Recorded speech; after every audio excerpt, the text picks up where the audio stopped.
¿Qué tal? ¿Cómo están? Fíjense que ya se reveló que Juan Ramón de la Fuente, nuestro secretario de Relaciones Exteriores con la doctora Claudia Sheinbaum, ya tuvo una llamada con Marco Rubio, el secretario de Estado de Estados Unidos, para dar marcha a la coordinación entre ambos países. La presidenta confirma esta situación, fue una llamada telefónica para ver cómo van a ser, cómo se van a integrar estos grupos de coordinación y de colaboración siempre en el marco de defensa de nuestra soberanía. Ello al ser cuestionada sobre si en su plática con Donald Trump les solicitó mayor presencia de la DEA en México, pues cómo le van a solicitar los reporteros tontos mayor presencia de la DEA en México, si agencias como la DEA, como la CIA, como el FBI, son los cárteles de Estados Unidos, los cárteles de la droga. No nos hagamos, o como diría la chimoltrufia, no nos hagamos tarugos. Bueno, también se anunció la reunión con miembros del panel del TECMEC, el Tratado de México, Estados Unidos y Canadá, sobre la iniciativa de prohibición del maíz transgénico.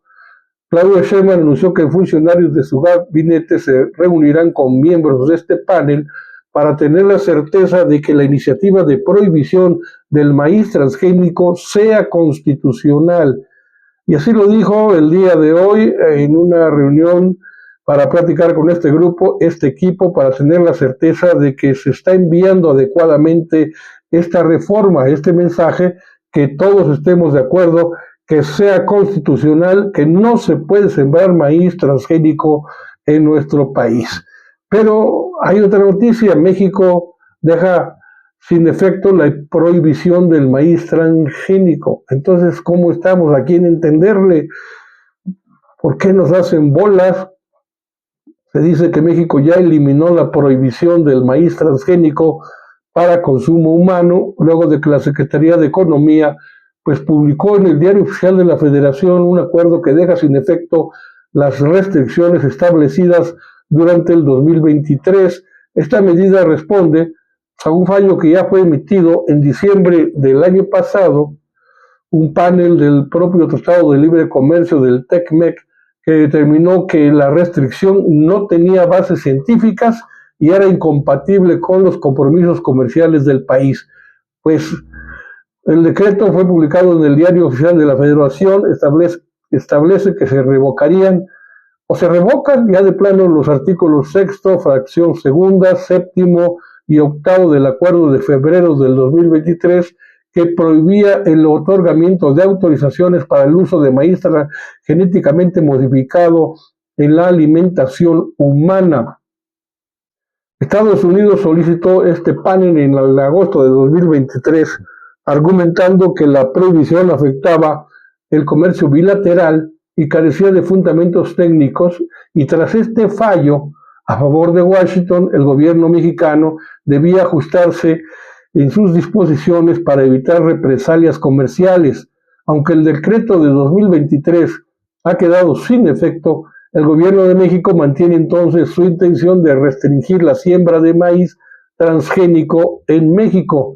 Esto el pasado, el 21 de enero, y el Ejecutivo Federal presentó una iniciativa de reforma constitucional para prohibir su cultivo sin incluir restricciones a la importación del grano. Estamos hablando al decir del pasado 21 de enero, pero del 2023. Entonces, nosotros debemos cumplir cuando Estados Unidos amenaza a México con aranceles de hasta el 25% en la importación de sus productos, que es totalmente violatorio del propio acuerdo del TECMEC, y nosotros tenemos que sujetarnos a esta cuestión del maíz transgénico, es pregunta. Luego, otra cosa simpática, ya se van revelando situaciones en relación a los aranceles de este tipo nefastito. Presidente de Ecuador, Noboa, cuando nos quiere aplicar 27% de aranceles a nuestras importaciones desde Ecuador, pues resulta que un juez Esto lo tengo, hay que darle el crédito a Gabriela Castro, esa historia de ella en el medio que se llama Debate. Bueno, pues retomó la cuestión de un juez séptimo de distrito en Sinaloa que mandató el cierre de fronteras al camarón. Esto posterior, les digo, al reciente anuncio del gobierno de Ecuador de aplicar este 27% a productos de importación mexicana. Este juez retomó la prohibición del ingreso de camarón ecuatoriano a México. ¿Cuál es la postura? Bueno, el juez se llama José Francisco Pérez Mier, juez séptimo de distrito en Los Mochis, quien desde noviembre de ese año, vuelvo a decir 2023, participó en la aprobación de 3 amparos interpuestos por acuicultores, trabajadoras de empaques y pescadoras para el cierre de fronteras del camarón, argumentando la falta de impacto negativo de los aranceles ecuatorianos y, sin embargo, la importancia de reforzar las medidas para evitar el ingreso ilegal de este producto.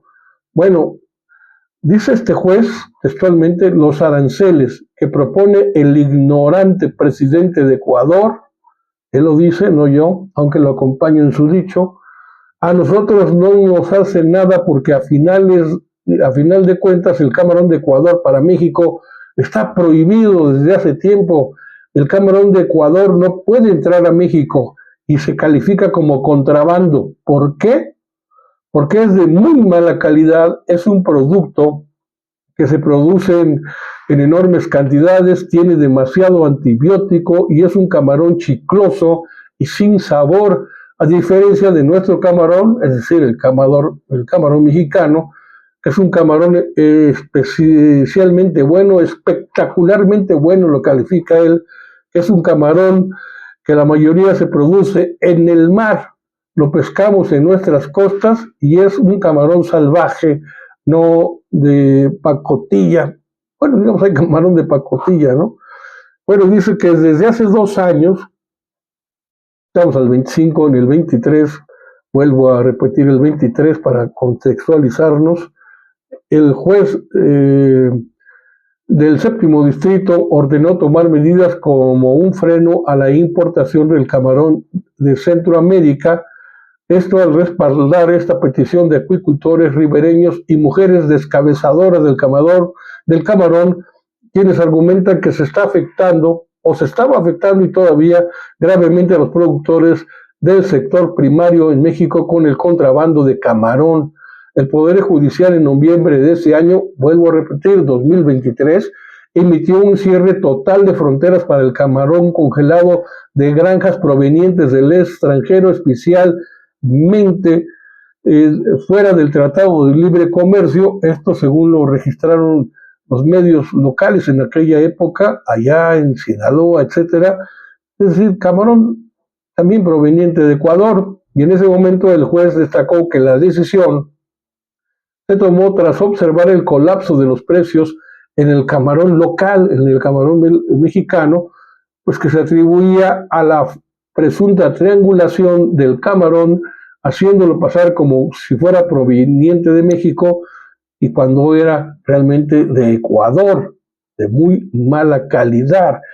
Y pues aquí está el respaldo pues que se está dando a la presidenta de México, Claudia Sheinbaum, en sus declaraciones, quien pues ya afirmó apenas en estos días, luego de las declaraciones de este estúpido presidente ecuatoriano, que afirmó el poco impacto de los aranceles anunciados por Ecuador.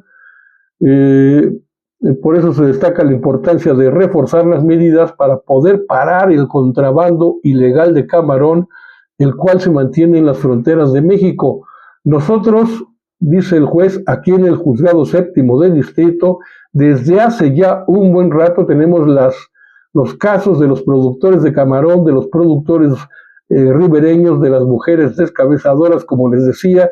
Inclusive se tomó una medida hace tiempo para cerrar la frontera sur y la frontera norte para evitar como le llamarían, la deambulación de camarón de Ecuador a nuestro país, que luego no se detecta. Y opinó que la decisión de Ecuador de imponer aranceles para la importación mexicana, pues en cierta medida, y está claro, ¿no? Es por intereses políticos. Se hace la figura del avestruz, el presidente de Ecuador, Noboa, siguiendo los intereses políticos con el presidente de Estados Unidos, Donald Trump. La figura del avestruz, ya sabe usted, agachan la cabeza y le enseñan todo su plumaje. Por eso el juez dice que ese señor que está estableciendo aranceles solo quiere quedar bien internacionalmente con el presidente Donald Trump de Estados Unidos, pero a final de cuentas, dice nuestra presidente Claudia Sheinbaum, y ya detuvo la situación de los aranceles, y está en eso aquí lo que hemos peleado y seguiremos en este caso, en esta situación con las medidas, es que no nos triangulen ese camarón de mala calidad, de pésima calidad, que es el ecuatoriano precisamente, e invada nuestro mercado, porque obvio, pues es más económico, porque es de muy mala calidad. Entonces hay que tener vigilancia en las fronteras para evitar que este camarón entre a México. Y bueno, así están las cosas. Le dieron un puntapié en el trasero a Noboa de Ecuador. Y se dice que una granja produce 1,000 toneladas y normalmente, pues entonces que Ecuador no mande 10,000 toneladas, que no las triangulen como un producto supuestamente originario de México, sino que realmente sea de los países que conforman el tratado, México, Canadá, Estados Unidos, y estamos analizando ya la situación de fondo para que estas cuestiones pues no ocurran.